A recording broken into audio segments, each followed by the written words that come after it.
Hello dear students, क्या हाल चाल है? बढ़िया, गुड।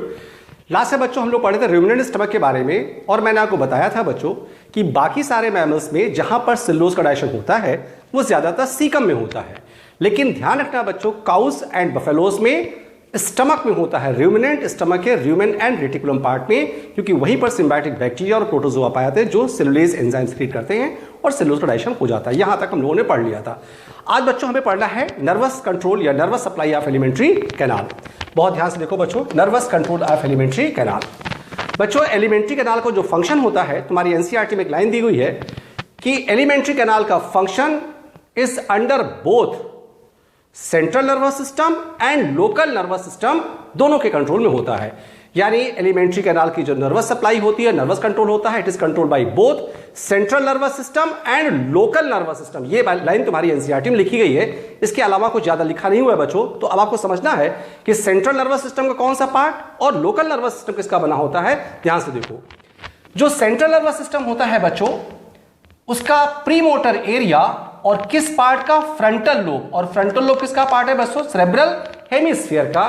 क्योंकि एलिमेंट्री कैनाल की जो सप्लाई होती है बच्चों वो ऑटोनॉमिक नर्वस सिस्टम, ऑटोनॉमिक का मतलब sympathetic and parasympathetic nervous system से सप्लाई होती है। ऑटोनॉमिक का मतलब यह हुआ कि एलिमेंट्री कैनाल का फंक्शन होता रहता है लेकिन हमें पता नहीं चलता। तो ऑटोनॉमिक सप्लाई यानी ऑटोनॉमिक नर्वस सिस्टम सप्लाई करता है सिंपैथेटिक एंड पैरासिम्पैथेटिक, और इस ऑटोनॉमिक या इनवॉलंटरी फंक्शन को सेंट्रल नर्वस सिस्टम का कौन सा पार्ट कंट्रोल करता है? अगर आपसे पूछा जाए तो आंसर होगा pre motor area of frontal lobe of cerebrum. ये एम्स का असर्शन रीजनिंग क्वेश्चन था कि एलिमेंट्री कैनाल या ऑटोनॉमिक नर्वस सिस्टम की सप्लाई को सीएनएस का कौन सा पार्ट कंट्रोल करता है? तो क्या कहोगे बच्चों? Pre motor area of frontal lobe, और फ्रंटल लोब किसका पार्ट है? सेरेब्रम, और सेरेब्रम ब्रेन का सबसे बड़ा पार्ट होता है।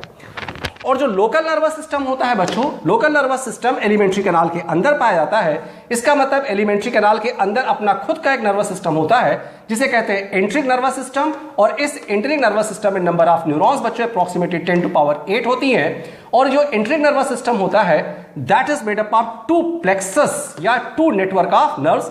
पहला है बच्चों मेसनर्स प्लेक्सस, इसे सब म्यूकोसल प्लेक्सस कहा जाता है, और दूसरा है मेंटेरिक प्लेक्सस या इसे ऑरोबैक प्लेक्सस कहा जाता है। तुम्हारी एनसीईआरटी में बच्चों केवल ऑरोबैक प्लेक्सस का जिक्र किया गया, इसलिए कभी इन दोनों में से एक चूज करना पड़ जाए तो आंसर होगा ऑरोबैक प्लेक्सस, और इन दोनों को कभी कभी हायर बुक्स में बच्चों इंट्राम्यूरल नर्व प्लेक्सस भी कहा गया है।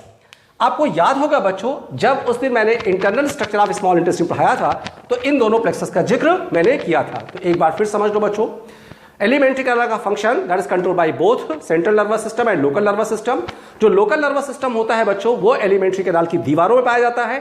इस नर्वस सिस्टम को खुद का एंट्रिक नर्वस सिस्टम कहते हैं, जिसमें 10 to the power 8 न्यूरॉन्स पाई जाती हैं, और ये 2 प्लेक्सस या 2 नेटवर्क ऑफ नर्व का बना होता है। पहला बच्चों मेसनर्स प्लेक्सस जो कि सब म्यूकोसा में पाया जाता है, and that is sensory in function. कैसा होता है बच्चों? सेंसरी। सेंसरी का मतलब यहां से इंफॉर्मेशन सेंट्रल नर्वस सिस्टम में जाएगी। और दूसरा है बच्चों मेंटेरिक या ऑरोबैक प्लेक्सस। मेंटेरिक या ऑरोबैक प्लेक्सस बच्चों याद करो circular and longitudinal muscle layer के बीच में पाया जाता है, और ये मोटर इन फंक्शन होता है। मोटर इन फंक्शन का मतलब जब ब्रेन से ऑर्डर आएगा तो उस ऑर्डर को ये ओबे कराएगा। इसका मतलब ये हुआ कि सेंट्रल नर्वस सिस्टम पूछा जाए तो pre motor area of frontal lobe of cerebrum, और लोकल नर्वस सिस्टम पूछा जाए तो मेंटेरिक एंड ऑरोबैक प्लेक्सस, और पहला मेसनर्स प्लेक्सस। दोनों में से चूज करना पड़ जाए तो ऑरोबैक प्लेक्सस को प्रेफरेंस दी जाएगी। तो इस तरीके से बच्चों, और ऑटोनॉमिक सप्लाई होती है इनवॉलंटरी, आपको पता नहीं चलता, एलिमेंट्री कैनाल का फंक्शन होता रहता है, और autonomic nervous system sympathetic and parasympathetic से मिलकर बना होता है। इसका जिक्र न्यूरल कंट्रोल एंड कोऑर्डिनेशन में दोबारा आएगा बच्चों। क्लियर? अभी तक आपने जो पढ़ा बच्चों वो एलिमेंट्री कैनाल से रिलेटेड सारी बातें थी। अब बच्चों ग्लैंड्स के बारे में याद करो। एलिमेंट्री कैनाल के अलावा जो मेन ग्लैंड्स होती हैं जो डाइजेशन में हेल्प करती हैं, जब मैंने पहले लेक्चर में डेफिनेशन पढ़ाया था तो मैंने कहा था कि digestive system is made up of alimentary canal and the glands associated with alimentary canal, these are the liver, pancreas and salivary glands. यहां पर ध्यान से देखो बच्चों डाइजेस्टिव ग्लैंड्स के बारे में, मेन 3, और एलिमेंट्री कैनाल में कौन कौन सी डाइजेस्टिव ग्लैंड्स पाई जाती हैं बच्चों वो सब आप पढ़ चुके हो, जैसे gastric gland, goblet cell, crypts of Lieberkuhn gland, Brunner's gland, ये सारे के बारे में पढ़ चुके हो। यहां पर बच्चों मेन डाइजेस्टिव ग्लैंड पहला लीवर या हेपार, ये फर्स्ट लार्जेस्ट डाइजेस्टिव ग्लैंड है। दूसरी है बच्चों पैंक्रियाज, इसे सेकंड लार्जेस्ट डाइजेस्टिव ग्लैंड कहते हैं, और तीसरा है सलाइवरी ग्लैंड्स। ये 3 मेन ग्लैंड्स होती हैं। पैंक्रियाज बच्चों मिक्स ग्लैंड होती है। लीवर या हेपार, जितने पॉइंट्स यहां लिखे गए बच्चों सब नीट क्वेश्चन तुम्हारी एनसीईआरटी में दिए हुए हैं। ये फर्स्ट लार्जेस्ट डाइजेस्टिव ग्लैंड होती है लीवर। इसे largest chemical factory of the body भी कहा जाता है। इसका वेट बच्चों तुम्हारी एनसीईआरटी में 1.2 टू 1.5 केजी दिया है, इसका जिक्र तुम्हारी एनसीईआरटी में किया गया है। लेकिन एक बार हायर कंपटीशन पूछा गया था तो ये बॉडी वेट कितना होता है बच्चों, 1/40 of the total body weight. Pancreas बच्चों सेकंड लार्जेस्ट डाइजेस्टिव ग्लैंड होती है और तीसरी सलाइवरी ग्लैंड। पैंक्रियाज बच्चों मिक्स्ड सलाइवरी ग्लैंड होती है, तो इसका मतलब हम लोग की एलिमेंट्री कैनाल में 3 main digestive gland, liver, pancreas and salivary glands. Liver को largest chemical factory of the body भी कहा जाता है, ये फर्स्ट लार्जेस्ट डाइजेस्टिव ग्लैंड होती है बच्चों, और इसका बॉडी वेट के हिसाब से 1/40 of the body weight. Pancreas बच्चों मिक्स्ड है, ये सेकंड लार्जेस्ट डाइजेस्टिव ग्लैंड होती है। क्लियर? बच्चों कुछ ऐसे भी एनिमल्स हैं जैसे क्रस्टेशियन आर्थ्रोपोडा। क्रस्टेशियन आर्थ्रोपोडा का बहुत पॉपुलर एग्जांपल है प्रॉन या झींगा मछली, और कुछ मोलस्का। तो क्रस्टेशियन आर्थ्रोपोडा और कुछ मोलस्का में लीवर और पैंक्रियाज बच्चों आपस में फ्यूज जाते हैं और एक बड़ी सी ग्लैंड बनाते हैं। उस ग्लैंड को बच्चों हिपैटो पैंक्रियाटिक ग्लैंड या बच्चों हिपैटो पैंक्रियाज कहा जाता है। यह क्वेश्चन भी बच्चों आपके यहां नीट में पूछा गया है कि ऐसे कौन से एनिमल्स हैं जहां पर हिपैटो पैंक्रियाज ग्लैंड पाई जाती है, तो क्या कहोगे? क्रस्टेशियन आर्थ्रोपोडा लाइक प्रॉन और कुछ मोलस्का, और हिपैटो पैंक्रियाज का मतलब जहां पर लीवर और पैंक्रियाज आपस में फ्यूज हो जाते हैं। क्लियर बच्चों? लीवर पर ये कई सारे क्वेश्चन पूछे गए, ध्यान रखना, आगे हम लोग डिस्कस करेंगे।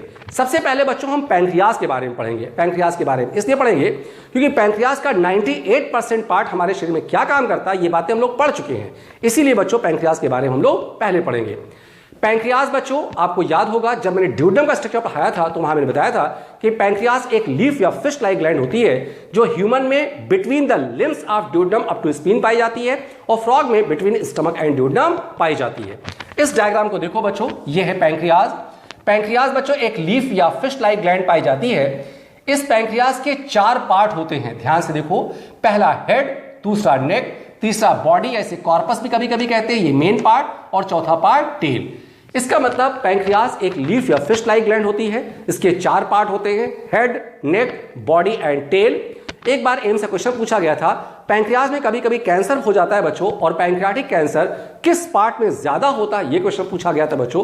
तो head carcinoma is very common in pancreatic cancer, यानी अगर पैंक्रियाज से बच्चों कभी कैंसर होता है तो उसमें हेड पार्ट में कार्सिनोमा यानी malignant cancer of epithelial tissue, head carcinoma काफी कॉमन देखा गया है पैंक्रियाटिक कैंसर में। क्लियर बच्चों? पैंक्रियाज को फिर से ध्यान से देखो, ये लीफ या फिश लाइक ग्लैंड होती है। साइज पूछा जाए, लेंथ 12 से 15 सेंटीमीटर, वेट 60 टू 90 ग्राम्स, और शेप लीफ या फिश लाइक। लेंथ बच्चों 12 से 15 सेंटीमीटर, लेकिन 12 या 15 में से चूज करना पड़ जाए तो 12 सेंटीमीटर, क्योंकि ज्यादातर लोगों में 12-13 सेंटीमीटर के आसपास देखा गया है। वेट बच्चों 60 टू 90 ग्राम्स के बीच में कुछ भी हो सकता है, लेकिन ज्यादातर लोगों में 90 ग्राम्स के आसपास होता है। तो हमारे पास ये स्ट्रक्चर बच्चों थोड़ा बहुत आपको समझ में आ गया होगा।